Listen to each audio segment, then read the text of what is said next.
अस्सलाम वालेकुम, good morning. कैसे हैं आप लोग? उम्मीद करता हूँ अच्छे होंगे। Welcome to my YouTube channel MT education जाले। आज हम लोग चर्चा करेंगे क्लास 10th के त्रिकोणमिति चैप्टर का थ्योरी पढ़ेंगे हम लोग। जो फर्स्ट थ्योरी आप लोगों को मैंने वीडियो बना के नहीं दिया था, जो हम लोग नहीं पढ़ चुके थे, ये मैंने बताया था लाइव में, बट लाइव में क्लियर नहीं आ चुका था, आया था किसी कारणवश लाइट आ जा रहा था। इस वजह से मैं सोचा कि इसको जो है आप लोगों को वीडियो बना करके भी दे दूं। उसमें उतना क्लियर नहीं था, इसलिए मैंने इसका सोचा कि वीडियो आप लोगों को बना करके देना इम्पोर्टेंट होगा। चलिए, तो आज हम लोग बिना देर के हुए बात करते हैं प्रश्नावली 8.1 का, ट्रिगोनोमेट्री का, प्रश्नावली 8.1 का त्रिकोणमिति का पूरा थ्योरी जानेंगे कि ये असल में हुआ कैसे, और इसका नाम जो है त्रिकोणमिति कहाँ से आया। इंग्लिश में इसको ट्रिगोनोमेट्री हम लोग पढ़ते हैं, ठीक है। तो ये कहाँ से आया, सारी चीज़ अभी हम जानेंगे, ठीक है। इसमें क्या करना है हमको, इस अध्याय में हमको असल में करना क्या है, और इस एक्सरसाइज में हमको क्या करना है वो भी जानना होगा। तो इसके लिए सबसे पहले हमको जानना होगा कि त्रिकोणमिति, त्रिकोणमिति है क्या, इस वर्ड का मीनिंग क्या होता है, पहले आपको ये जानना होगा। तो त्रिकोणमिति 3 शब्दों से बना है। पहला है त्रि, उसके बाद आता है कोण, उसके बाद आता है मिति। त्रि मतलब होता है 3, जो कि मैंने लिख दिया है ताकि आप लोगों का टाइम ज़्यादा ना हो, इस वजह से, ठीक है, वीडियो ज़्यादा लंबा ना बने, इस वजह से मैंने इसको बोर्ड पर पहले ही लिख दिया है। यहाँ पर लिखा हुआ है त्रि मतलब 3। क्या होता है त्रि मतलब 3, और कोण मतलब कोण या भुजा। भुजा मैंने इसलिए लिखा क्योंकि यहाँ पर जो आपको कोण मतलब भुजा होगा, इसलिए ताकि आपको कन्फ्यूज़न ना हो, ठीक है।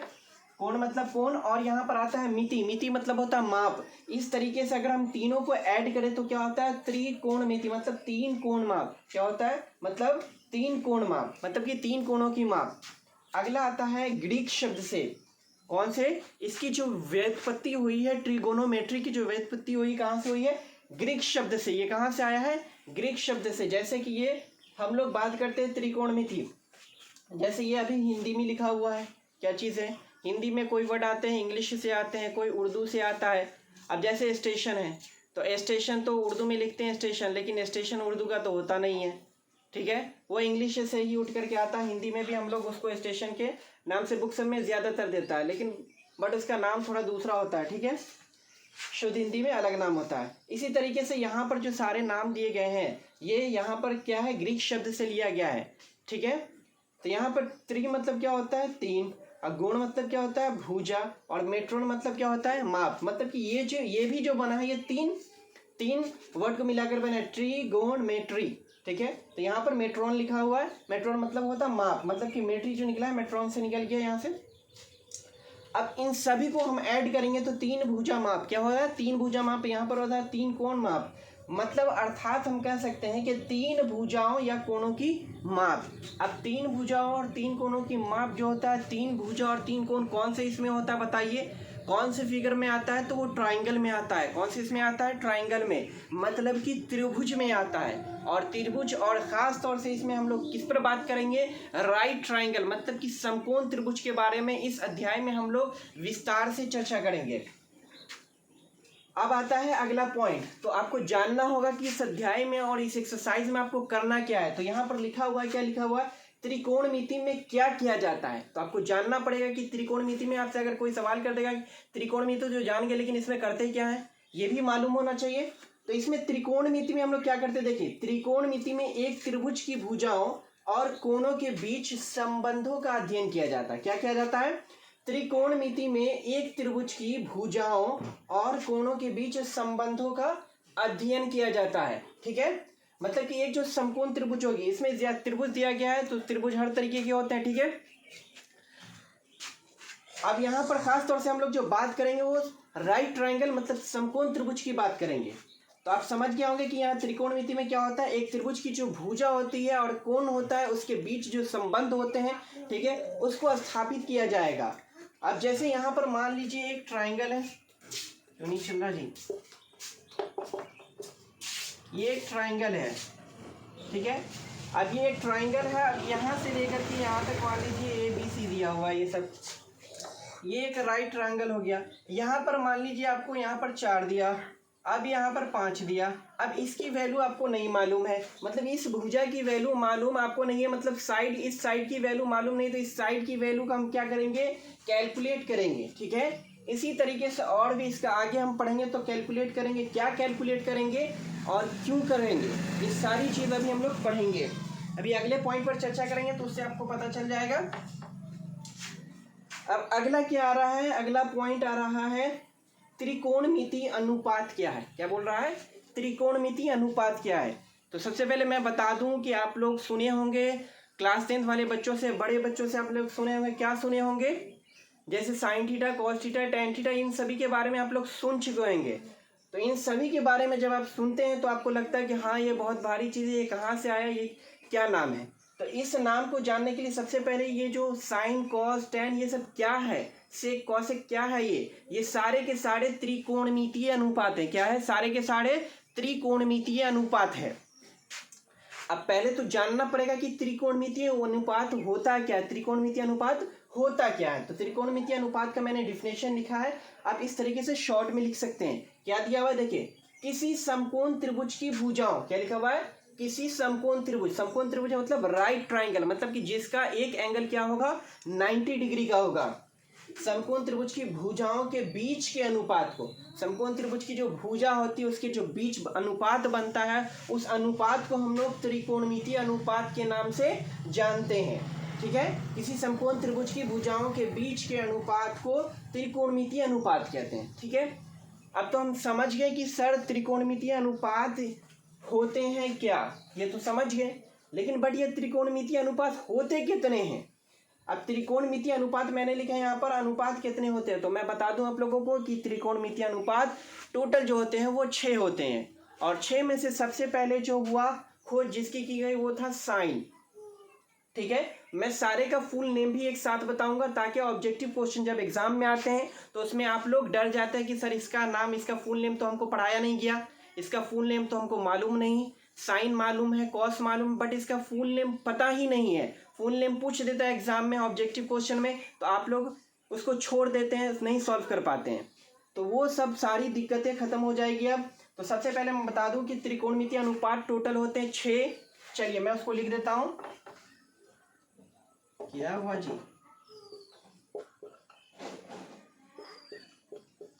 त्रिकोणमितीय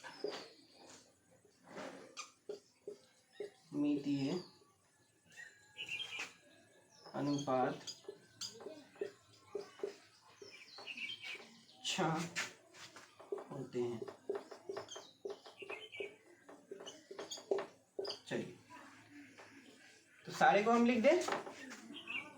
नंबर 1 होता है साइन। क्या होता है, साइन। यहां पर मैं साइड में लिख दूं पूरा नाम। ठीक है,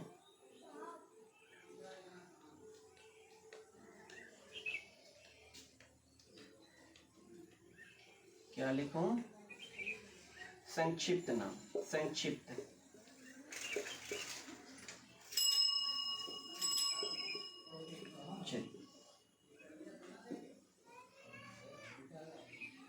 नंबर 1 में आता है आपको, नंबर 1 में क्या हो गया बाबू बताओ, नंबर 1 में होगा क्या, साइन। क्या होगा, साइन। अब साइन का सर पूरा नाम क्या है, साइन का पूरा नाम क्या है, साइनी। क्या है, साइनी। और नंबर 2 में क्या आ गया सर, कॉस आ गया। क्या आ गया, कॉस। अब कॉस तो आप जानते हैं, बट इसका कॉस का पूरा नाम क्या होता है, कॉस का पूरा नाम आप लोगों को मालूम नहीं होगा। कॉस का पूरा नाम क्या होता है, कोसाइन, कोसाइन। ठीक है, कोसाइन। क्या हो गया, कोसाइन हो गया कॉस का पूरा नाम। अब तीसरा आता है, तीसरा ये थर्ड वाला जो आ गया। अब थर्ड वाले में हम लोग पहले तो जानेंगे साइन, साइन का क्या होगा, साइनिंग। कॉस का क्या हो गया, कॉस, कोसाइन। अब तीसरा होता है टेन। क्या होता है, टेन। तो टेन हम बड़ा नहीं लिखेंगे, छोटा ही स्मॉल में ही लिखते हैं, टेन। अब टेन का सर पूरा नाम क्या हो गया, टेंजेंट।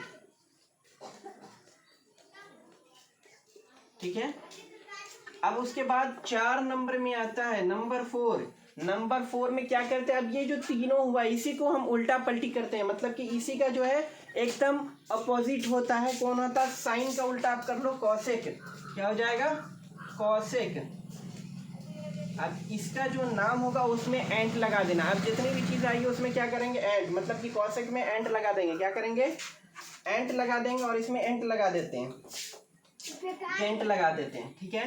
कॉसेक में क्या हो गया बाबू, कॉसेक लिखना है, एंट मीन्स चींटी होता है वो लिख देना है, ठीक है। अब उसके बाद इसी तरीके से नंबर 5 में क्या होता है, कॉसेक तो आपने लिख दिया। अब उसके बाद आता है सेक, और सेक में हम लोग क्या लगा देंगे, एंड। क्या लगा देंगे, एंड। क्या हो गया ये, सेकेंड, ठीक है। क्या हुआ जी, सेकेंड। उसके बाद 6 नंबर में क्या आता है, टेन का उल्टा क्या होगा, कॉट। जब इसके आप वैल्यूज लिखिएगा तब आपको समझ में आएगा कि हाँ ये उल्टा है या सीधा है, ठीक है। आपको समझ में आता होगा तो टी ओ सी होना चाहिए, टॉक होना चाहिए, कॉट है। टेन का उल्टा क्या होना चाहिए, नेट होना चाहिए। तो ये ऐसे उल्टा नहीं, जब इसकी वैल्यू हम लोग बैठाएंगे ना तब पता चलेगा कि हाँ ये उल्टा है या सीधा है, ठीक है। कॉट, अब कॉट यहाँ पर कॉट का क्या हो जाएगा, कोटेंजेंट।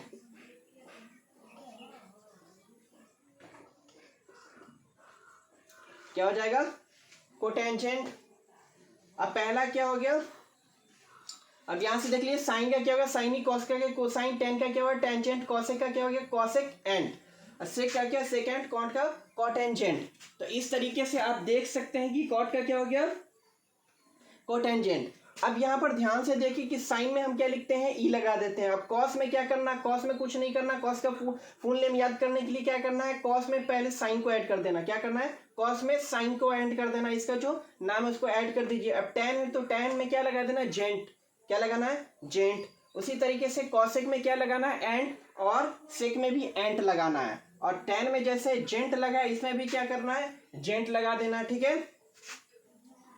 तो चलिए अब अगला जो है इसका क्या है, एक और चीज जो आप लोगों को जानना जरूरी है, जो ट्राइंगल बनेगा उसमें दो चीज आपको जानना जरूरी, दो तरीके का मैं ट्राइंगल आप लोगों को बताता हूं।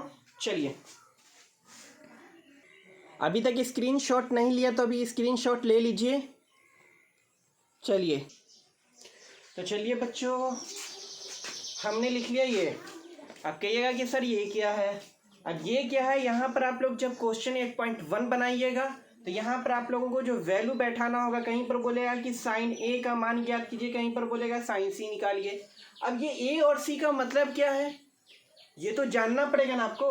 कहीं पर बोलेगा साइन पी ज्ञात कीजिए, मतलब कि ट्राइंगल के अकॉर्डिंग है। ट्राइंगल का मान जैसे होगा, जैसे ये पी क्यू आर है, ठीक है, पी क्यू आर है, कोई होगा आर एस टी, ठीक है, ये ट्राइंगल के अकॉर्डिंग है कि ट्राइंगल का नेम क्या है, ठीक है। तो ट्राइंगल के हिसाब से आप लोगों को मतलब कि ए और सी की जगह पर जो भी होगा, ट्राइंगल में तो तीन ही क्या होते हैं, एंगल बनते हैं, तीन एंगल बनते हैं। तो जिसमें से हम लोग यहाँ जो बात करेंगे खास तौर से दो चीज़ों पर।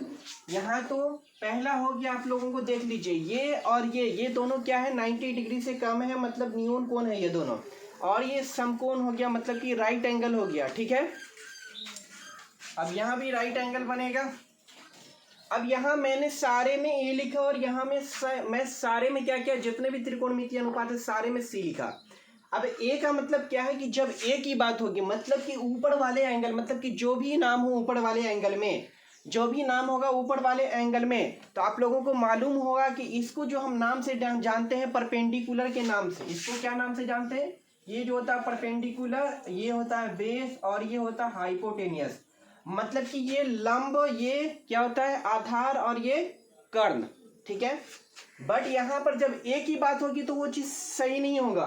बट यहाँ पर जब सी की बात होगी, मतलब कि एंगल सी में लेंगे, मतलब कि यहाँ पर वाला जो एंगल है, अगर आप ट्राइंगल ऐसे बनाते हैं तो एंगल यहाँ वाला, ठीक है, मतलब कि नीचे वाला जो एंगल है, नीचे वाले एंगल के लिए वो चीज़ सही है, बट ऊपर वाले एंगल के लिए वो चीज़ राइट नहीं है। तो सबसे पहले मैं आप लोगों को बताऊंगा सी वाला। तो सी वाले के लिए क्या होता है, इसको हम लोग बोलते हैं परपेंडिकुलर। क्या बोलते हैं, अब परपेंडिकुलर कैसे होगा वो भी हम बता देते हैं। अब देखिए यहाँ पर क्या है, ये जहां पर मतलब कि एंगल बनेगा, एंगल जहां पर बनेगा, दो क्या होगा, दो भुजाओं के झुकाव को हम लोग एंगल कहते हैं, ठीक है, मतलब कि कोण कहते हैं। तो यहाँ पर दो भुजा झुक रही है, ठीक है, तो यहाँ पर एंगल बना। तो ये जो एंगल बनेगा तो इसमें दो लाइन होगी, तो दो लाइन में से एक होगा हाइपोटेनियस और एक होगा बेस, मतलब कि जहां पर एंगल बनेगा। तो यहाँ पर मतलब कि हाइपोटेनियस और बेस का मतलब कि कर्ण और आधार।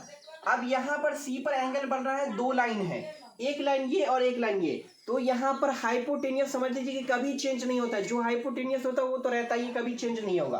तो यहाँ पर एक चीज होगा बेस और एक चीज होगा हाइपोटेनियस। तो हाइपोटेनियस तो आप देख लीजिए एसी है, एसी वाला लाइन हाइपोटेनियस है, तो ये मतलब कि हाइपोटेनियस इसको हम लोग बोलेंगे, ये हाइपोटेनियस कभी चेंज नहीं होगा।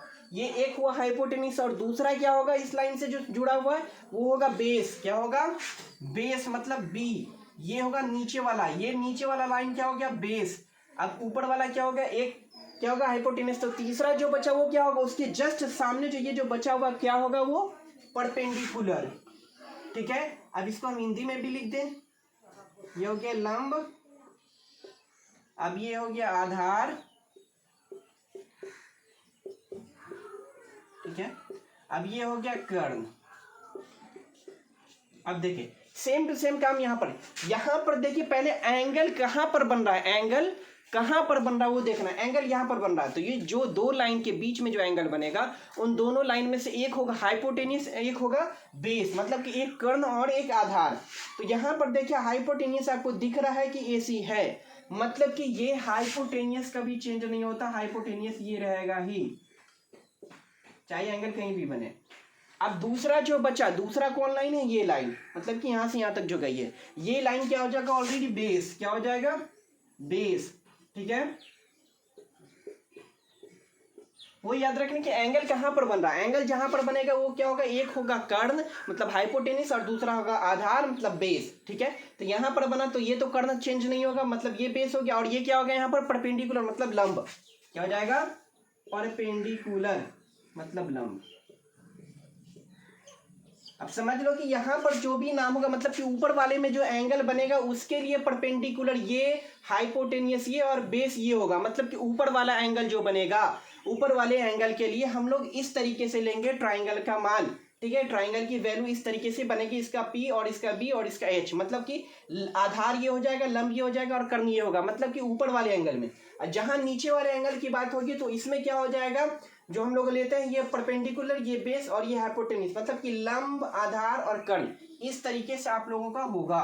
ठीक है, तो चलिए आज का क्लास यहीं से हम लोग समाप्त करते हैं। अभी तक अगर चैनल को सब्सक्राइब नहीं किया, वीडियो को लाइक नहीं किया, तो वीडियो को लाइक कीजिए, चैनल को सब्सक्राइब कीजिए। वीडियो देखने के लिए थैंक यू। चलिए अगले वीडियो में मिलते हैं इंशाल्लाह।